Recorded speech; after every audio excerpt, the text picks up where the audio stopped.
ওই শোন, আমার বাড়ি আয়। তোর বাড়ি? ওখানে তো বিনোদনের চেয়ে তোর বউকে বেশি ভয় লাগে ভাই। আবে জবান সামলা, ওসব শুনছে। আরে কিছু মনে করবেন না, মজা করছিলাম। সত্যি করে বলো তো, কাল রাতে বাবলু কোথায় গিয়েছিল? আমার বাড়ি মানে ও শুধু খেলতে এসেছিল। মিথ্যে বলো না।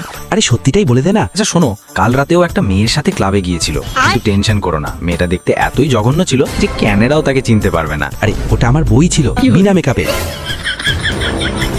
ওয়াও, তুমি বিনা মেকআপেও দারুণ লাগো, আমি তো চিনতেই পারিনি। আচ্ছা বলো তো, পরশু কি ও ওভারটাইম করেছিল?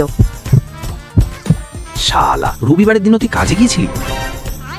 আরে ওই রাতে তো কাজ টাজ কিচ্ছু ছিল না। ও, তার মানে এতক্ষণ আমার সাথে মিথ্যে বলছিলি? আবে মিথ্যে কখন বললাম ভাই, তুই বল না। ঠিক আছে শোনো, ওই দিন ও তোমাকে সারপ্রাইজ দেওয়ার জন্য একটা গিফট তৈরি করছিল, আর সেই গিফটটা এখনো আমার বাড়িতেই আছে। আরে শালা, মানা করেছিলাম না বলতে, সারপ্রাইজটা পুরো মাটি করে দিলি। চলো, কোনো ব্যাপার না। চল সারপ্রাইজ নিয়ে আসি। বেবি একটু অপেক্ষা করো। দেখলি আমি তোকে কেমন বাঁচালাম? চুপ, এখানে বলিস না। তো ভয় পাস কেন? আমি যদি বলে দিই যে তুই ডেটে গিয়েছিলি, তবে কেউ সত্যি জানতে পারবে? হ্যাঁ পেরে যাবে, পেছনের দরজায় ক্যামেরা লাগানো আছে।